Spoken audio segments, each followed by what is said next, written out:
Gente, hoje em dia isso é muito comum. É comum. Naquela época, não era.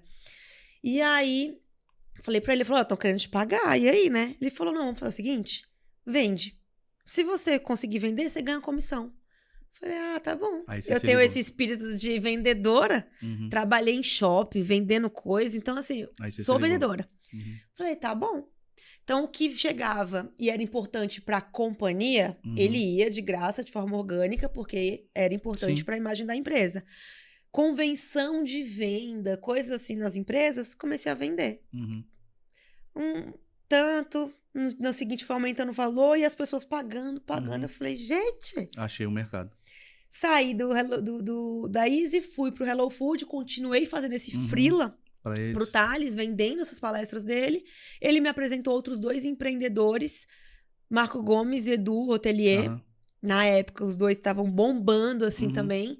E eles precisavam desse mesmo suporte em relação às palestras. Então, no fim das contas, eu tinha o meu trabalho no Hello Food e 3 freelas que eu vendia as palestras.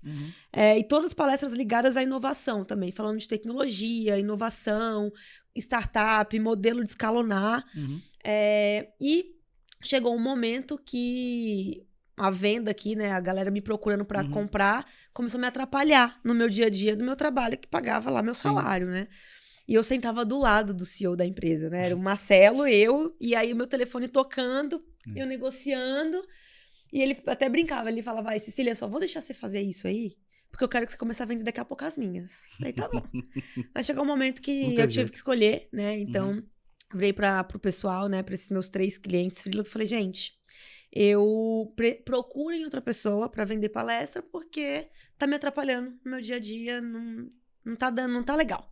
E aí o Thales falou, cara, você não pensou em abrir uma agência para fazer isso? Porque não tem nenhuma agência focada em empreendedor. Existem as agências de palestrantes, mas todas têm lá desde o atleta, celebridade, perfis diversos, mas não tem nenhuma focada no empreendedor. Você poderia ser essa? Falei, nossa, mas será? Eu empreender, né? Eu tava com 24 anos. E aí eu falei, bom, não tenho nada a perder.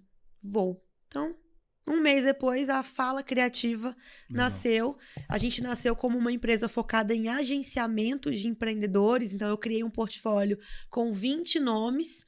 E essas pessoas eu comecei a cuidar da agenda delas. Então, eu vendi as palestras por um ano e meio, mais ou menos, até o final ali de 2016. Eu só vendia palestras. Mas naquela época, em 2016 também, alguns amigos começaram a fundar startups. E aí, no ecossistema. E eles vinham, Cecília, tô precisando contratar uma agência de PR, quem que você me indica? Cecília, recebi essa proposta, o que você acha? Comecei a ajudar essas pessoas. E aí eu falei, gente, palestra tá indo bem, mas assim, eu ganho comissão, eu não tenho nada fixo.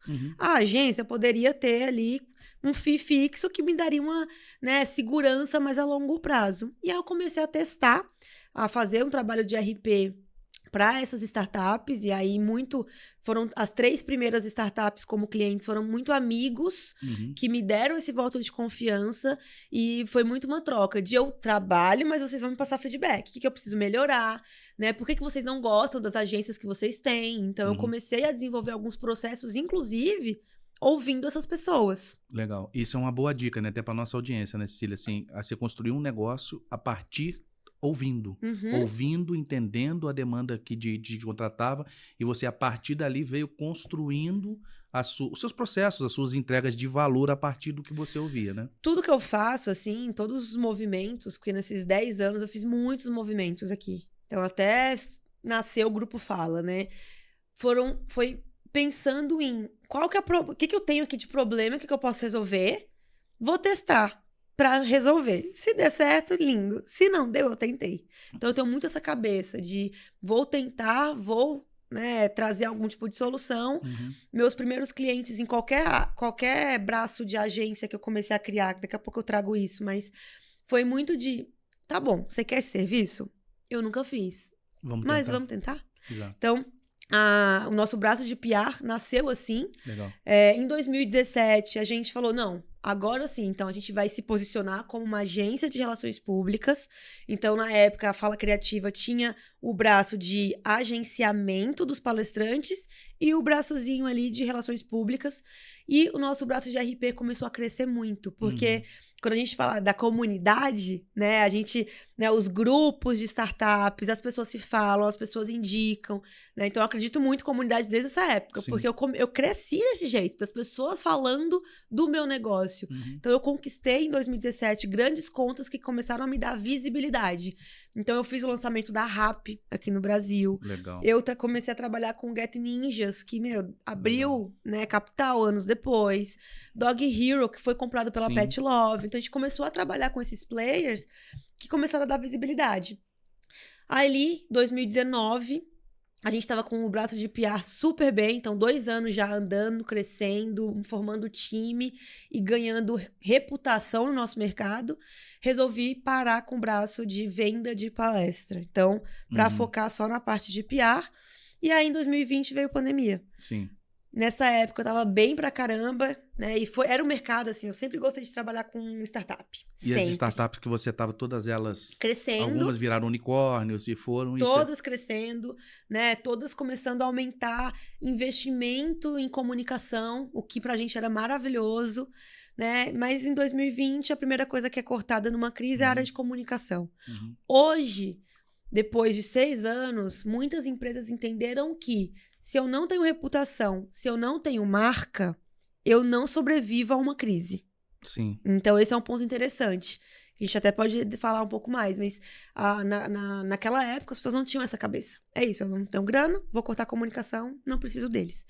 E aí, eu tive que me virar, né? Na agência, eu tinha um monte de funcionário, eu tinha aluguel para pagar, e eu tinha poucos meses de caixa. E aí, com isso, eu resolvi abrir a segunda agência ao lado da minha irmã, que é minha sócia. A Thaís, ela sempre trabalhou...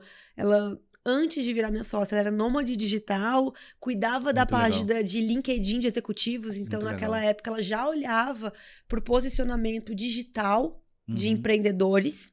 E aí, falei, olha, vamos abrir um negócio focado nisso?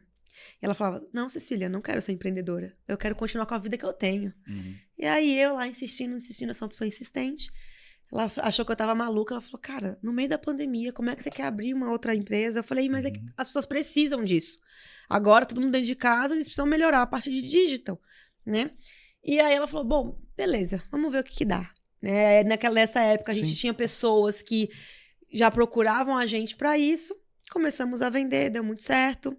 Depois de alguns meses, a gente começou a ser buscado por empreendedores que queriam trabalhar relações públicas para a marca pessoal.